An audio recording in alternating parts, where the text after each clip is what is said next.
Jean-Patrick Mousset, bonjour. Vous êtes responsable de la location d'actifs au sein de la Banque Transatlantique. Vous allez nous expliquer aujourd'hui le risque géopolitique dans la gestion de portefeuille. Envolée des prix du gaz, guerre commerciale Chine-États-Unis, ces événements rappellent que les États ont toujours utilisé de leur influence politique pour promouvoir leur intérêt économique et réciproquement. Ces stratégies d'État doivent être prises en compte dans les choix d'investissement car susceptibles de peser à la fois sur le retour des investissements, mais aussi sur le risque associé. Quelles sont les conséquences de ces chocs sur l'économie ? En général, les chocs géopolitiques, exogènes par nature, entraînent à court terme une hausse des valeurs refuges, comme le 10 ans américain, ainsi que la hausse de la volatilité caractérisée par l'indice VIX. L'impact boursier dépend du degré d'intégration en amont de l'événement par le marché et de sa soudaineté. Rentre ainsi en ligne de compte l'impact du choc sur les infrastructures d'une économie, le potentiel de baisse du PIB, voire la hausse de l'inflation qui en résulte. Parmi ces chocs géopolitiques de court terme, l'accès aux matières premières est de première importance. Les cours des matières premières énergétiques, tels le pétrole ou le gaz, influencent la santé générale des économies.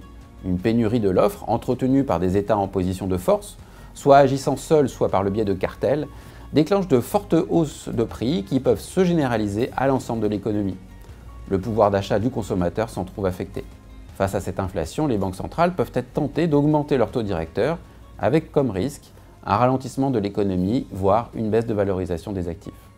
Si ces chocs de matières premières ont des conséquences négatives sur les pays importateurs, elles ont à l'inverse un impact positif sur les pays exportateurs.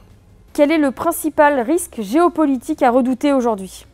Le principal risque géopolitique qui est à appréhender actuellement dans son portefeuille, de plus long terme cette fois, est la guerre commerciale en cours entre la Chine et les États-Unis. En 2 décennies et grâce aux accords de libre-échange, la Chine est passée du statut d'atelier du monde à celui de superpuissance économique. La Chine conteste aujourd'hui aux États-Unis leur suprématie en demandant davantage de poids politique sur la scène internationale. Si dans les années 2000, la montée en puissance de la Chine profita aux États-Unis, elle constitue aujourd'hui une menace. Les États-Unis peuvent contribuer à ralentir cette montée en puissance par l'instauration de barrières douanières, la fermeture de certains marchés intérieurs, comme celui des équipementiers télécoms par exemple, des embargos technologiques à l'export sur les semi-conducteurs notamment, et plus récemment des alliances militaires. D'où la stratégie chinoise de réduire la dépendance de son économie vis-à-vis de l'extérieur, mais aussi de forger ses propres alliances pour éviter un encerclement. Dans ce découplage, les 2 blocs diversifient leur chaîne logistique et pourraient être amenés à diversifier leurs standards technologiques. Ces tendances font peser un risque supplémentaire d'inflation. Cependant, compte tenu de l'interconnexion commerciale forte de la Chine avec le reste du monde, un trop fort ralentissement en Chine affecterait directement les pays émergents producteurs de matières premières, mais aussi, par ricochet, des pays européens également fournisseurs de la Chine.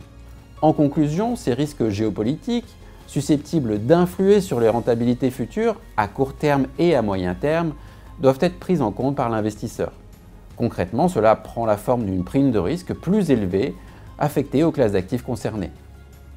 Historiquement, les événements géopolitiques ont affecté avant tout les matières premières et les devises, mais ils peuvent également affecter les marchés obligataires et actions, particulièrement ceux des pays émergents.